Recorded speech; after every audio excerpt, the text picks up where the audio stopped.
कृषि दर्शन कृषि दर्शन कृषि दर्शन कृषि दर्शन कृषि दर्शन कृषि दर्शन।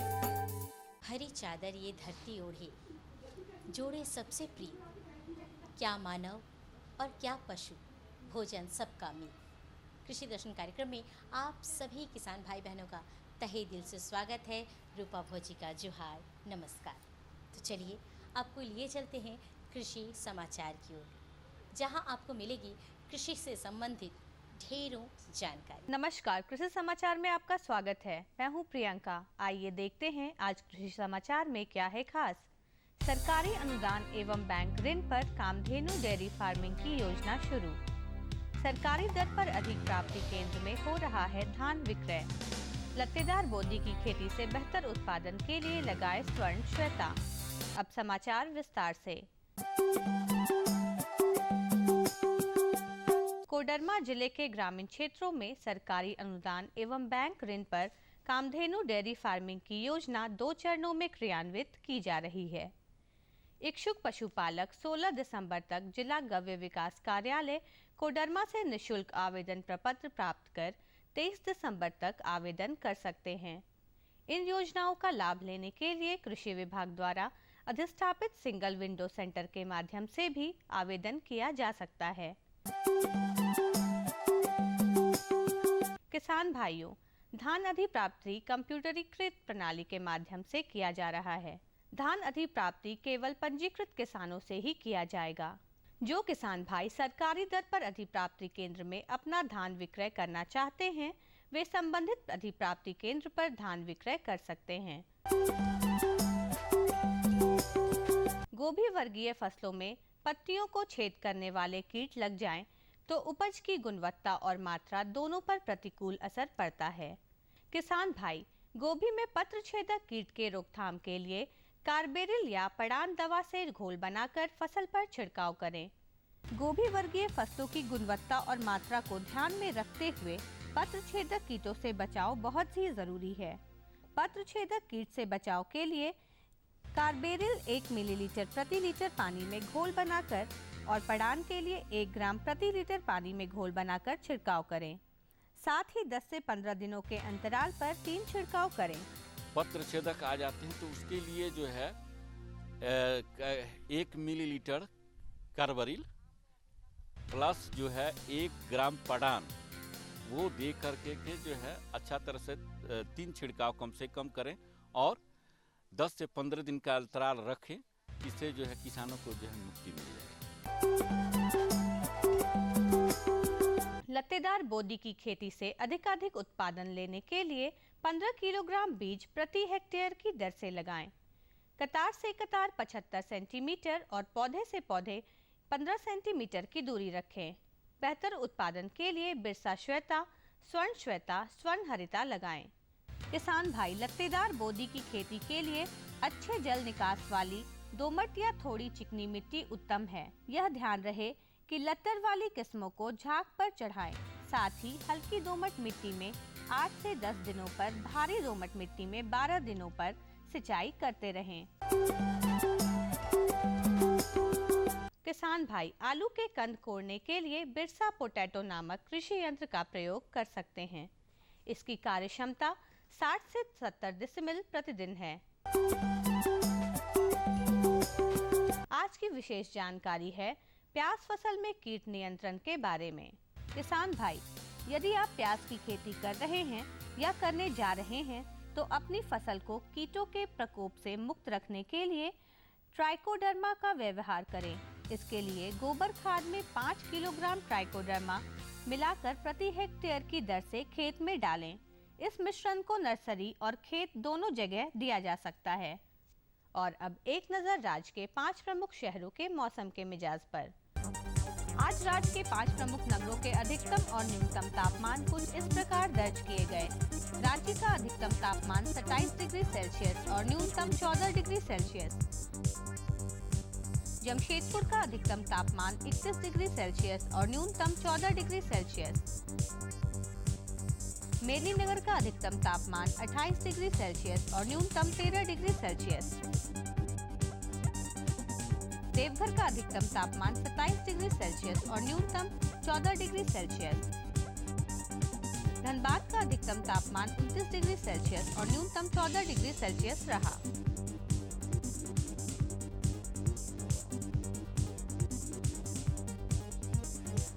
और मंडी भाव में आइए नजर डालते हैं अनाजों के भाव पर। आज कृषि उत्पाद बाजार समिति गिरिडीह, गोड्डा, जमशेदपुर में विभिन्न खाद्यान्नों के थोक भाव कुछ इस प्रकार दर्ज किए गए। मक्का 1600 रुपए से 1740 रुपए, बैगन 1500 रुपए से 1620 रुपए, महुआ 3000 रुपए से 3200 रुपए, गोभी 3000 रुपए से 4000 रुपए, मिर्च 4000 रुपए से 4500 रुपए, चावल मोटा 2100 रुपए से 2210 रुपए, चावल मध्यम 2300 रुपए से 3520 रुपए, चावल उत्तम 3300 रुपए से 3520 रुपए, गेहूं 1700 रुपए से 1850 रुपए, दाल अरहर 6500 रुपए से 6620 रुपए, दाल मसूर 4000 रुपए से 4120 रुपए, दाल चना 6000 रुपए से 6300 रुपए, सरसों तेल 9300 रुपए से 9460 रुपए, चीनी 4200 रुपए से 4320 रुपए, आलू 800 रुपए से 1000 रुपए और प्याज 4200 रुपए से 4320 रुपए प्रति क्विंटल रहा। कृषि समाचार में आज इतना ही। अगले दिन अगले अंक में फिर मुलाकात होगी कुछ ताज़ा तरीन खबरों के साथ।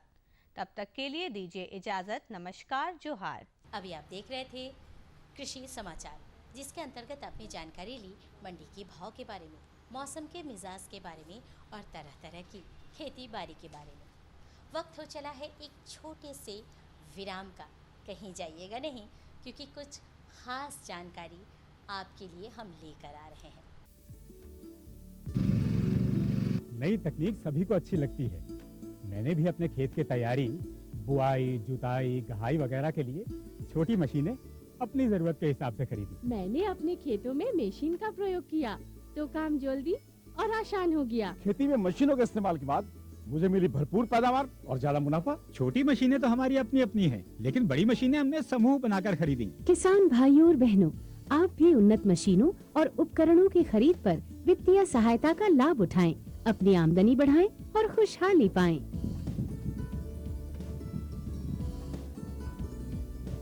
हो गया।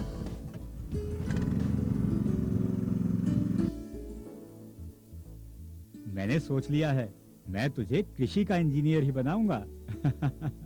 नई मशीनें, नए उपकरण आए आपके द्वार, ले लो इनसे अब खूब खुशी और पैदावार।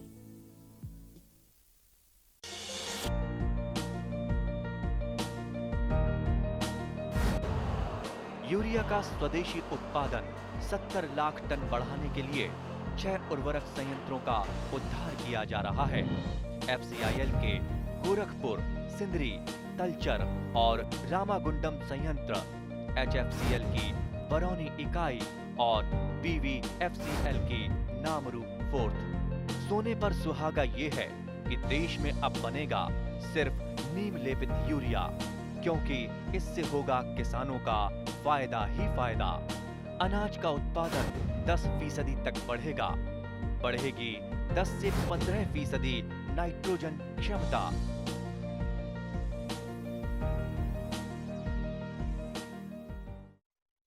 विराम के बाद एक बार फिर से स्वागत है आप सभी किसान भाई बहनों का। जी हाँ, आज जैसा कि मैंने कहा, कुछ खास जानकारी है आपके लिए। एक वृत्त चित्र आपको हम दिखलाएंगे और उससे आपको मिलेगी बहुत खूब अच्छी जानकारियाँ।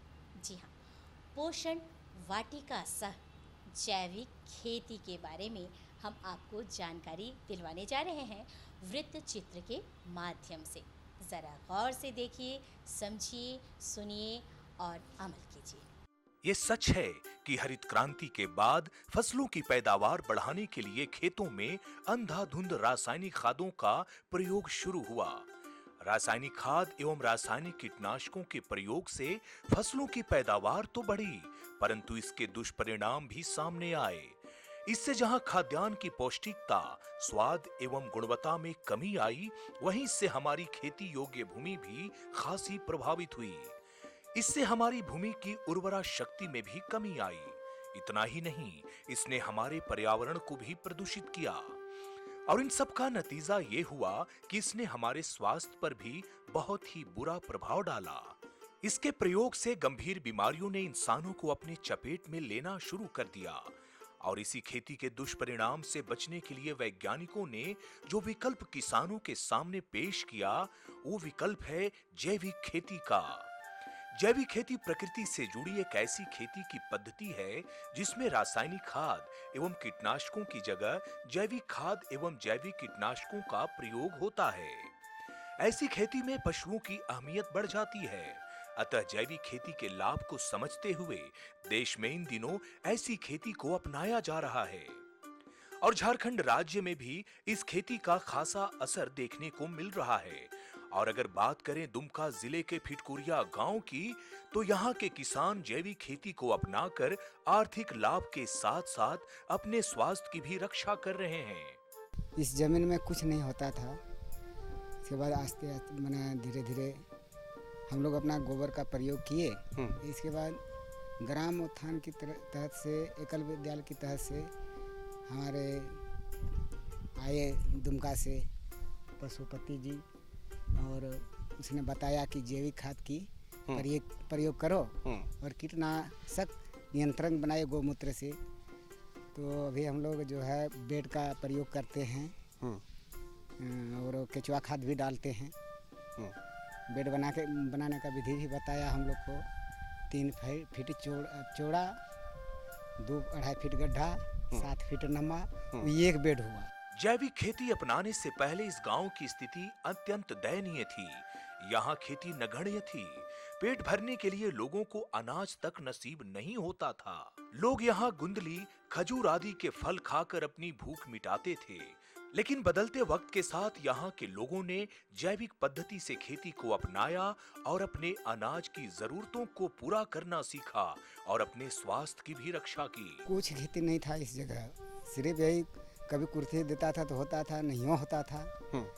लेकिन ये जब शुरू हुए तो जिंदगी कैसा चल रहा था उस समय? बहुत गड़बड़ जिंदगी था उस समय। क्या समस्या उस समय मुख्य रूप से होता था? मुख्य रूप उस समय जो है, बहुतों हम लोग का गांव में लोग फल जो होता है ना, ताल होता है, खजूर होता है। अच्छा। ये सब जो होता है, गुंदली, कोदवा। अच्छा, ये जैसे पीछे में तार लगा हुआ है। हाँ, है। तो इसका फल होता है। तो वो फल को खाने के लिए लोग जान देता था, क्योंकि भूख से मैंने भरपेट अन्न नहीं पाता था उस समय। इसके बाद ये जो जब आस्ते आस्ते होने लगा, तो गोबर का जो हम लोग अभी देखते हैं, गोबर का फसल जो है ये ठोस होता है। आलू जो है, ये आलू आप रखिए और वो जो क्या कहते हैं रासायनिक खाद वाला आलू, वो आलू सड़ जाता है, स्वादिष्ट उसमें कम आता है। और ये जो है कंपोस्ट वाला खाद, गोबर वाला, ये कुछ नहीं होता है। जैविक खेती से इन्हें गुणवत्तापूर्ण अनाज तो प्राप्त हो ही रहे हैं, साथ ही साथ इस पद्धति के अपनाने की वजह से इनकी खेती में खाद पर होने वाले खर्च में भी भारी कमी आई है और इससे इन्हें पैसों की काफी बचत भी हो रही है। अभी जो है ये रासायनिक को हम लोग हटाने की चेष्टा में हैं। अभी हम लोग गोबर कंपोस्ट खाद से, अगर जैविक नहीं बना है तो कंपोस्ट खाद दे करके हम लोग लगाते हैं। जैसे ये प्लॉट है ना, इसमें दो ट्रैक्टर गोबर दिए हैं, मैंने सड़ा हुआ गोबर। जैसे जेठ महीना से, मैंने जून महीना से जो रहता है गोबर तो आजकल उसको देते हैं बाड़ी में। वो खेती जो था पहले, तो रासायनिक जो था ना, उसमें तो बहुत पैसा लगता है। और ये कंपोस्ट और ये जो है जैविक खाद, केचुआ खाद, तो इसमें तो अपना घर में बनाते हैं, तो इससे तो फायदा है हम लोग का। और जैसे कि वो क्या कहते हैं, वो जो है DAP है, 30 रुपया केजी मिलता है हम लोग को। अच्छा। और ये मैंने जैविक खाद जो है 6 रुपया केजी मिलता है। अभी भी हमारा एक मैंने विद्यालय गांव, एकल विद्यालय ग्राम है बिजगढ़ा गांव, वहाँ मिलता है हम लोग को 6 रुपया किलो। उसको लाके अब डालते हैं। हाँ, वो उसको लाके देते हैं। जैविक खेती में पशुओं की भूमिका बेहद अहम होती है। ये पशु ही हैं जिनके गोबर का इस्तेमाल जैविक खाद बनाने में होता है। अतः यहाँ के लोग जैविक खेती को बढ़ावा देने के लिए पशुपालन को भी एक सशक्त जरिया बनाया। यहाँ के किसान गोपालन करके उसके गोबर को इकट्ठा करते हैं और जैविक खाद निर्माण का कार्य करते हैं एवं उसका उपयोग अपने खेतों में बखूबी कर रहे हैं। किसान के लिए जानवर ऐसे हम लोग का ये जो है ये गांव ना इधर इलाका ठो, अब जानवर यही हमारे गांव में देखिए, अभी हमारा घर में देखिए 20 टो गाय है, 20 टो बैल है, एक पाल चरा रहे हैं, मैंने कोई जतन उसमें कोई मैंने जतन नहीं है, ऐसे ही डंगाल ले गए, घुमा के ले आए, बांध दिए। अच्छा, सब देसी है? सब देसी है, मैंने एक भी जर्सी नहीं है, एकदम देसी गाय है। तो देसी गाय का जो हुआ, जैसे एक गड्ढा है ना, गड्ढा में भरा हुआ है पूरे गोबर ठो, तो गोबर हम लोग देते हैं, जैसे किसी का 20 भी है, किसी को 10 है, किसी का 5 है, इस तरह का है हम लोग। जैविक खेती से इस गांव के लोगों की आर्थिक स्थिति में काफी सकारात्मक परिवर्तन दिखाई देने लगा है। यहाँ के किसान बताते हैं कि पहले उनके पास चलने के लिए साइकिल तक नहीं हुआ करती थी, परंतु जैविक खेती को अपनाकर इन्होंने अपनी आमदनी को इतना बढ़ा लिया कि अब उनके लिए मोटरसाइकिल खरीदना भी कोई बड़ी बात नहीं रह गई है। मुश्किल तो जो बहुत कुछ था, जैसे कि मेरा पहले साइकिल भी नहीं था घर में, आगे साल जो मैंने खेती हम किए, 40 क्विंटल आलू हम बेचे। अच्छा, तो क्या रेट में बेचे? 25 रुपया दर में, मैंने पहले बेचे 25 रुपया की रेट में, तो हमारा 40-45 हज़ार रुपया आमदनी हुआ, तो उससे हम एक मोटरसाइकिल खरीदे। और अभी जो है फसल, इसके बाद इससे अलावा जैसे कि कुर्ती तिलहन होता है ना, उस चीज़ से जैसे कि कुदरूम है, कुदरूम का दाना हर हम बोए थे, हर तो कुछ हुआ मैंने साल भर खाने के लिए, लेकिन कुदरूम जो है, कुदरूम हम 10,000 रुपया का बेचे। कुदरूम बेच दिया 10,000 का? हाँ, दाना ठो, जैसे वो दिख रहा है ना, वही देखिए वहाँ दिखा वो कुदरूम 10,000 का बेचे। इस तरह से मेरा जो है इससे बहुत लाभ हो रहा है। इसी गांव के देवीलाल मुर्मू बताते हैं कि जैविक पद्धति से खेती को अपनाने के बाद इनकी फसलों में बीमारी का प्रकोप भी काफी हद से नियंत्रण में आ गया।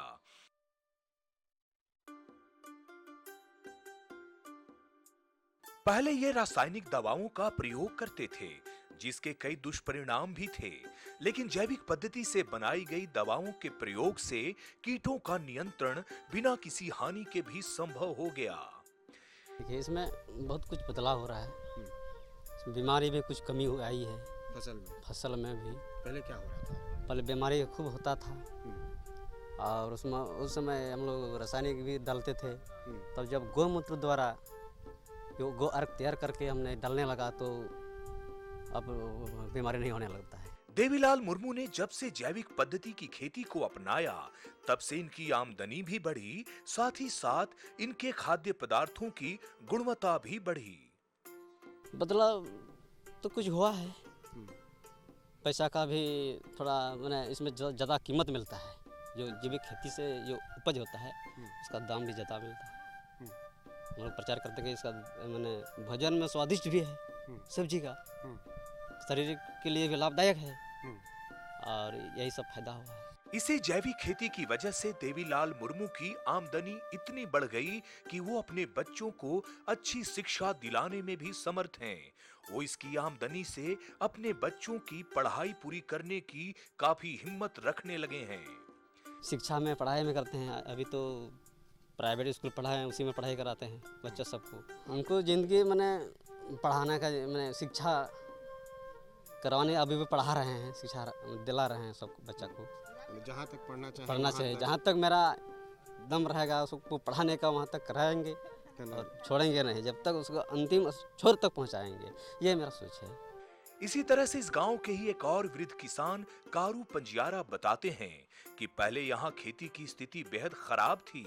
यहाँ बमुश्किल से ही लोग कुल्थी उपजा पाते थे, और इससे उनकी आमदनी भी बहुत कम हो पाती थी। लोग अत्यंत निर्धन थे, लेकिन जब से इन्होंने जैविक पद्धति को अपनाया, तब से ये अपने खेतों में तरह तरह की फसलें उगाने लगे हैं।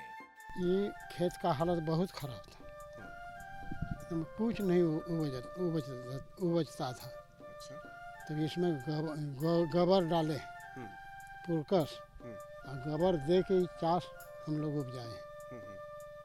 तो पहले इसमें कुछ नहीं होता था कि कुछ थोड़ा बहुत होता था? थोड़ा बहुत कुर्थी। तब तो आमदनी भी कम होता होगा? बहुत कम, बहुत कम। तो घर परिवार कैसे चल रहा था? वो किसी तरह से दिन पार हो रहा था। तो कैसे फिर दिमाग में आया कि नहीं हमको अब इसमें कुछ खेती में बदलना चाहिए, कुछ बदलाव करना चाहिए? वही देख देख के सीख गए। इस पश्चिम तरफ गए, उधर देखते हैं फसल कौन तरीका से कर रहा है, वही देख लिए तो सीखे हैं। सीखने के बाद यही काम करते हैं। जैविक पद्धति से खेती करने के बाद इनकी मिट्टी की स्थिति में भी काफी सकारात्मक परिवर्तन हुआ और इनकी खेती के खर्च में भी कमी आई और इनके खेत की मिट्टी भी उर्वरा हो गए और स्वभावतः इनकी आमदनी भी इससे बढ़ गई। खर्चा खेती में कम हुआ। अच्छा, पहले ज्यादा हो रहा था? ज्यादा हो रहा था, वो बेचता था कम। किस चीज में ज्यादा खर्चा होता था पहले? यही लगाते हैं, फसल तो होबे नहीं करता है, मजदूरी में पैसा लगता है। पहले वे जहां अपने खेतों में सिर्फ कुल्थी उपजाया करते थे, अब वहां वे मकई, सरसों, आलू, टमाटर, बैगन आदि फसलें भी ले रहे हैं। जैविक खेती से इनकी आमदनी तो बढ़ी ही, साथ इसे अपनाने के बाद गांव वालों की भी आमदनी बढ़ी है। अब इस गांव में पहले की तरह लोगों को भूखमरी का सामना नहीं करना पड़ता। अब लोगों को आसानी से 2 जून की रोटी इज्जत के साथ मिल रही है। अभी लगाते हैं मकई, उसमें लोटनी, सरसों, अलुआ, मुलाई, यही टमाटर, बैगन, ये सब। अच्छा, आप जो है गेहूँ, आप काफ़ी अनुभवी हैं, गांव को काफ़ी समय से देख रहे हैं, गांव वाला लोग को देख रहे हैं। तो जब इस तरह का आप लोग शुरू किए कि अब जैविक करना है, हमको गोबर से खेती करना है, तो कुछ आमदनी में बढ़ोतरी हुआ, तो गांव का स्थिति कुछ सुधरा पहले से? बहुत सुधर गया। पहले कैसा था व्यवस्था? पहले एकदम खंगट था, भूखमरी था। कोई सोचता था कि इसका द्वार में बैठेंगे तो एक मुठ्ठा हमको खाने के देगा, तो सब उठ गया, अपना अपनी कमा रहा।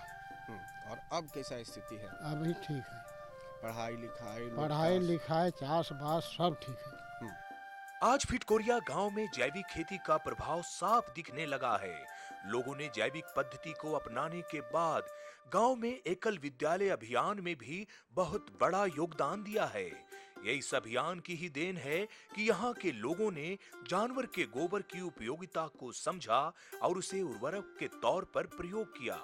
पहले किसान खेती करते थे, लेकिन उनको अच्छी आमदनी नहीं होती थी और किसान जैसे तैसे खेती करते थे। लेकिन अब जब हम लोगों ने बताया कि भाई आपके पास जानवर है और जानवर रख करके ठीक से उसका गोबर का उपयोग करिए, तो उसके चलते आमदनी बढ़ी है किसानों का और किसान समृद्ध होते जा रहे हैं। निसंदेह जैविक खेती ने यहाँ के किसानों की फसलों की उत्पादकता को बढ़ाया है और इसी का नतीजा है कि यहाँ के किसान आज आर्थिक रूप से समृद्ध होने लगे हैं और अपने जीवन स्तर को भी ऊंचा उठा रहे हैं। इसमें तो आलू की खेती जो किसानों ने किया है वो आप देख ही रहे हैं, अच्छा है।